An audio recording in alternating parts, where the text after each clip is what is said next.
I want you to take a look at this baby. What you're drawn to are her eyes and the skin you love to touch. But today I'm going to talk to you about something you can't see. What's going on up in that little brain of hers? The modern tools of neuroscience are demonstrating to us that what's going on up there is nothing short of rocket science. And what we're learning is going to shed some light on what the Romantic writers and poets described as the celestial openness of the child's mind. What we see here is a mother in India, and she's speaking Koro, which is a newly discovered language. And she's talking to her baby. What this mother and the 800 people who speak Koro in the world understand that to preserve this language, they need to speak it to the babies. And therein lies a critical puzzle. Why is it that you can't preserve a language by speaking to you and I, to the adults? Well, it's got to do with your brain.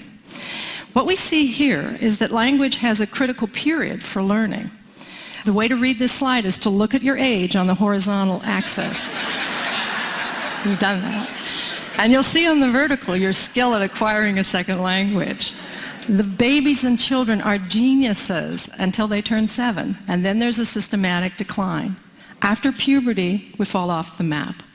No scientists dispute this curve, but laboratories all over the world are trying to figure out why it works this way. Work in my lab is focused on the first critical period in development, and that is the period in which babies try to master which sounds are used in their language. We think by studying how the sounds are learned, we'll have a model for the rest of language, and perhaps for critical periods that may exist in childhood for social, emotional, and cognitive development. So we've been studying the babies using a technique that we're using all over the world in the sounds of all languages. The baby sits on a parent's lap, and we train them to turn their heads when a sound changes, like from ah to e. If they do so at the appropriate time, the black box lights up and a panda bear pounds a drum. A 6-monther adores the task. What have we learned? Well, babies all over the world are what I like to describe as citizens of the world. They can discriminate all the sounds of all languages, no matter what country we're testing and what language we're using. And that's remarkable because you and I can't do that. We're culture-bound listeners. We can discriminate the sounds of our own language, but not those of foreign languages. So the question arises, when do those citizens of the world turn into the language-bound listeners that we are? And the answer? Before their first birthdays. What you see here is performance on that head turn task for babies tested in Tokyo and in the United States, here in Seattle, as they listen to ra and la, sounds important to English but not to Japanese.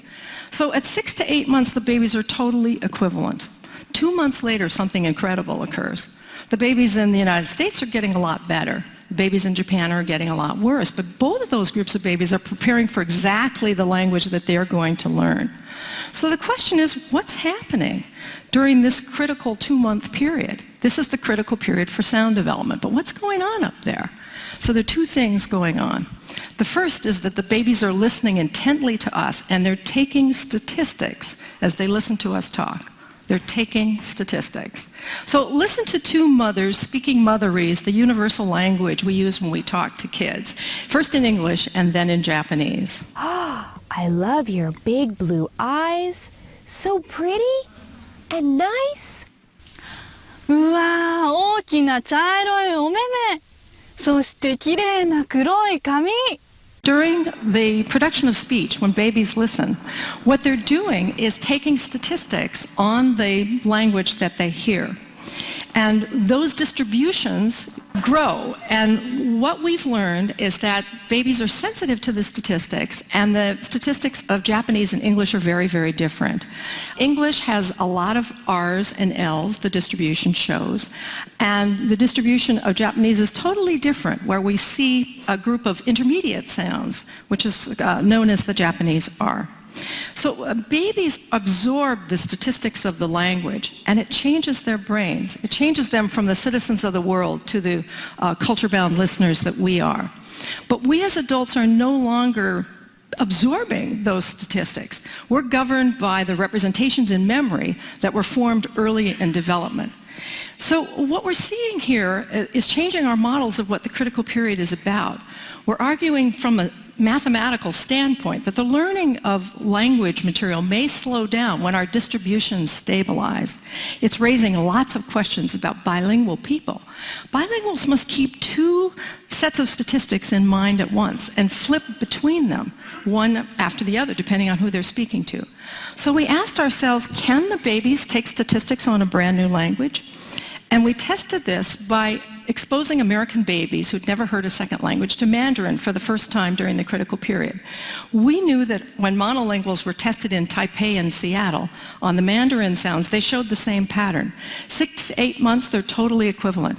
2 months later, something incredible happens. But the Taiwanese babies are getting better, not the American babies. What we did was expose American babies during this period to Mandarin. It was like having Mandarin relatives come and visit for a month and move into your house and talk to the babies for 12 sessions. Here's what it looked like in the laboratory. 发生了什么事情哦？小小熊七七在这里，一个绿色的圈圈，绿色的圈圈，绿色的圈圈，转一下，转一圈，嘿，一圈，再一次哦，转一二三。 So what have we done to their little brains? We had to run a control group to make sure that just coming into the laboratory didn't improve your Mandarin skills. So a group of babies came in and listened to English, and we can see from the graph that exposure to English didn't improve their Mandarin. But look what happened to the babies exposed to Mandarin for 12 sessions. They were as good as the babies in Taiwan who'd been listening for 10 and a half months. What it demonstrated is that babies take statistics on a new language. Whatever you put in front of them, they'll take statistics on. But we wondered what role the human being played in this learning exercise. So we ran another group of babies in which the kids get the same dosage, the same 12 sessions, but over a television set. And another group of babies who had just audio exposure and looked at a teddy bear on the screen. What did we do to their brains? What you see here is the audio result, no learning whatsoever, and the video result, no learning whatsoever. It takes a human being for babies to take their statistics. The social brain is controlling when the babies are taking their statistics. We want to get inside the brain and see this thing happening as babies are in front of televisions as opposed to in front of human beings. Thankfully, we have a new machine, magnetoencephalography, that allows us to do this. It looks like a hairdryer from Mars, but it's completely safe, completely non-invasive, and silent. We're looking at millimeter accuracy with regard to spatial and millisecond accuracy using 306 squids. These are superconducting quantum interference devices to pick up the magnetic fields that change as we do our thinking. We're the first in the world to record babies in an MEG machine while they are learning. So this is little Emma.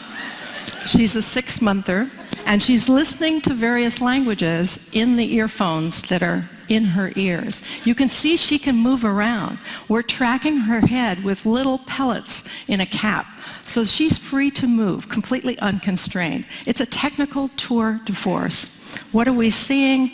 We're seeing the baby brain as the baby hears a word in her language. The auditory areas light up, and then subsequently areas surrounding it that we think are related to coherence, getting the brain coordinated with its different areas, and causality, one brain area causing another to activate.